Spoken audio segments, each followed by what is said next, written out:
Hey guys, welcome back. Eric Smith here, Five Reasons Sports contributor, also co-host of Scouting the Fins.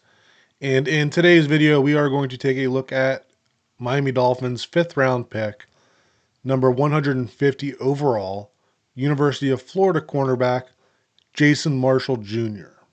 And first off, I hate watching defensive back film.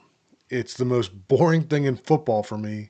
And maybe part of that is just me being an offensive line junkie. But you sit there and watch 50 or so snaps of a game, and they don't do anything on most of them.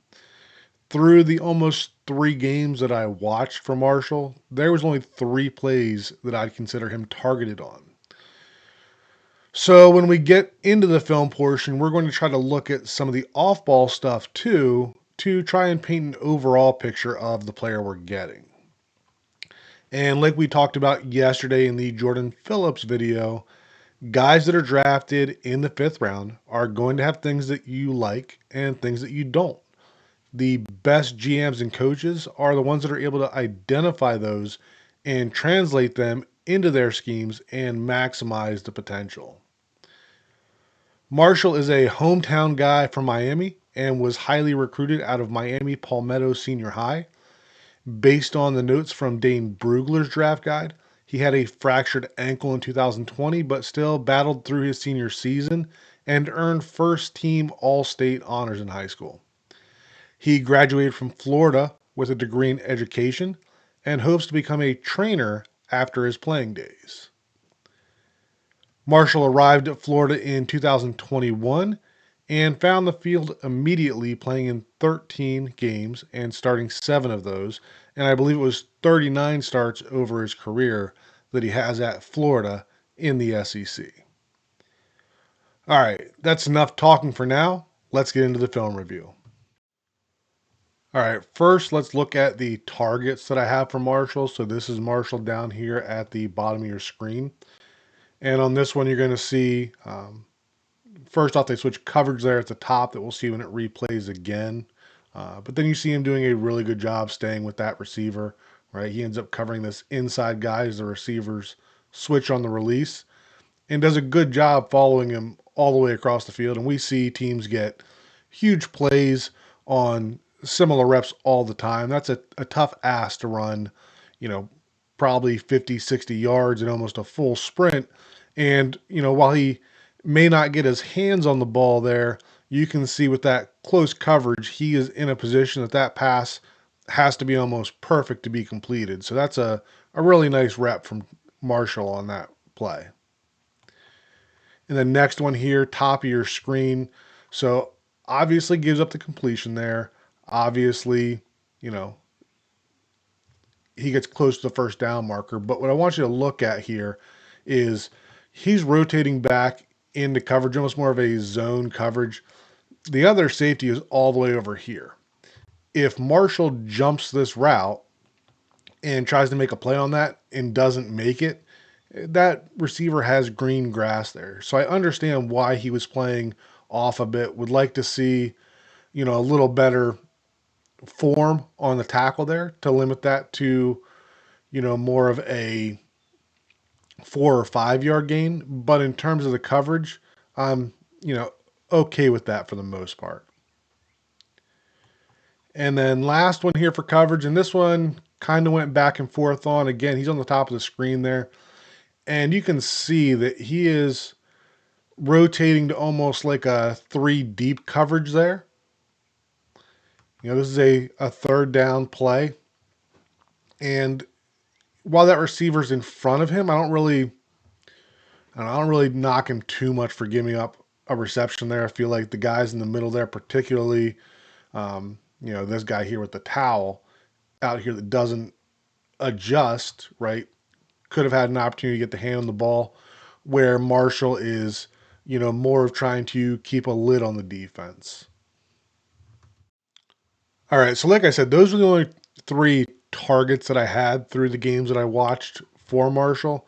But there were still other reps where you could still see his ability in coverage. Right on this one, felt like he did a good job on the bottom of the screen here of passing off the receiver. Right, got one in motion there, does a good job sticking with him. And then as the play develops there, I mean, that the pass ends up getting completed, but we're talking about zone coverages, right? Well, that guy got knocked on his ass. Um, but, he doesn't chase out of his zone, right? They're in good position here, right? As they're trading off, if Marshall were to chase that guy inside, then you've got one looping around the edge there. So I think that he does a good job of trying to stick with that. And then another one here down the bottom of the screen. And this is going to be another extended play where, again, you see that, if he decides to try to come up and go after the quarterback or try to jump a route up here, right, we're leaving a guy open deep. So I thought this was some good awareness by Marshall to, see where the threats are on the scramble drill and to be able to break with that receiver and really eliminate him as an option. And then one more here down on the bottom. And kind of the same idea here. Another extended play ends up as a sack, but just felt like Marshall did a good job here of sticking with this receiver despite changing direction multiple times. All right, next thing I want to talk about here is something I picked up on the film. It really looks like Marshall does a good job of communicating and getting guys into the right position. Now, this one ends up as a touchdown, right? And it's a run, and he doesn't get over there to make a tackle. But if you look from the beginning, right, we see these guys coming across the behind the line of scrimmage, leaking out into the flat, somewhat regularly in the NFL. And you see Marshall doing a good job as that's happening, right? He's pointing, he's yelling, and this ends up being a run, but it would put this other corner, safety, whatever that was, in a good position to be able to cover number 11 had he leaked out for a pass. And we'll get into the run defense stuff for Marshall and not great stuff there, but just looking at the communication portion of this, I felt it was a positive for Marshall here. Another one down the bottom of the screen here, and same idea there, right? As that receiver is crossing underneath, you can see the arm pointing, right? He's telling this corner safety he's got to pick up the crosser, and Marshall is dropping deep. Now, nothing ends up coming across, but had this slot receiver continued to run towards the middle on a post or like a skinny post, then Marshall was in good position to react to that and get to that spot. But a big part of that is being able to pass off the guy underneath so he's not, running with a bunch of green grass there. And then last one for the communication, you can see him pre-snap talking the whole way, right? And ends up that player ends up going in motion, which is likely what Marshall was communicating here. And then you can see that everybody gets into the right run fit because they all knew the same thing was coming, right? This safety over here doesn't come flying up and trying to knife inside of the block to make the tackle there, right? This is good assignment defense in the sense that this safety knows that he has to play with outside leverage. Marshall knows that he's got the inside leverage, and they end up, stringing him out for, still a decent game, but could have been a lot worse if they aren't able to communicate that from this side of the field all the way over to the other side. And then before we get into the other side of the film, we'll say, this is one last one I wanted to add, and this was an interception. The interception was not by Marshall. Marshall's your cornerback on the top of the screen here, right? But what I really liked out of this is that you can see as soon as that other player gets that interception, right now Marshall is flipping into, not just a ball watcher, not just celebrating, right? He is getting back into that play and being a fairly physical blocker, right? So it's just good to see players that, are excited for their teammates and are, doing everything they can to try to get those teammates in the end zone, even if that wouldn't show up on a stat sheet for Marshall. All right, and I'm going to put this one in here. And this is Marshall biting on a play fake, right? And obviously gives up a big touchdown there.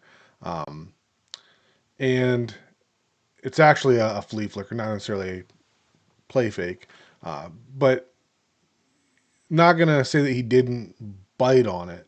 But what I will say is that I feel like this play has been used a lot to say that Marshall will bite on play fakes. And it's not something I really saw in the rest of the reps that I watched. And maybe somebody else has, more reps of this happening, or maybe it happened more in his, you know, junior season, which wasn't that great. Um, but just want to put out there, being the type of play that some people may latch onto is, saying that he's just overly aggressive. And it's going to happen from time to time. A cornerback is going to bite on a play. He certainly wasn't the only one on that play. But I would caution you against using one play and just making a general assumption on the player overall. All right, let's look at some run defense. And I don't think anybody's going to call run defense a strength for Marshall. But the impression that I got watching him play at Florida was that Florida wanted their corners to maintain outside leverage and be there if anything bounces. And that's very much how Marshall plays. And he's really not looking to do a whole lot more or get involved in anything he doesn't have to. And you see that here on his first rep, right? He's in position, eyes on the ball. As it starts to bounce, he'll get back out there, but he's not looking to get in the middle of that pile.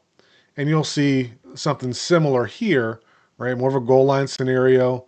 And he's not, not going to stick his shoulder in there and make a play. Would like to see a little more help from some other guys on the Florida defense. But a lot of offensive coordinators will, say that when you're blocking in the run game that you want to, take care of the linebackers and safeties and you want to make corners make the tackles. And this is the kind of player that fits that mold very much. Again, not looking to be overly physical here. Next one down here on the bottom. When Marshall has a more defined role, like when he is used as a blitzer, you get a little more out of him, right? So I don't know that it's not a he's not capable of doing it. I just think that if he's not given a specific responsibility in terms of a blitz or a run fit, I think he's just not that interested in it. But he has multiple good reps of either that one's a run blitz, but it looked like the expected pass. He's got in close. He'll take on blockers as a blitzer, and be a little more aggressive with it, but doesn't show up all the time. Down here on the bottom, again, right? His accountability there is to stay to the outside. You can see that right away as this is bouncing back, that he's working to the outside, which makes sense because he's got all this help to the inside. But as that running back gets over there, just kind of reaching out to make the tackle there. And then last one down here on the bottom, again, staying to the outside, but maybe staying to the outside a little too much, not going to, throw his shoulder in there and take out some legs or anything. The kind of guy that would worry me if he was the last line of defense against a running back. I don't have any of the clips, but he does have some good reps of coming up in the screen game and being more aggressive. So I think he's more willing to be aggressive versus a 190-pound receiver than he is, probably a 210 or 220 running back here. But again, just not something that shows up all the time. And that's not just in the run game. You see it in the pass game too. Um, he does a good job playing the ball, but he is not going to look to play the man. You can see there's a good opportunity to lay a shoulder into Elijah Arroyo here and try to dislodge that ball.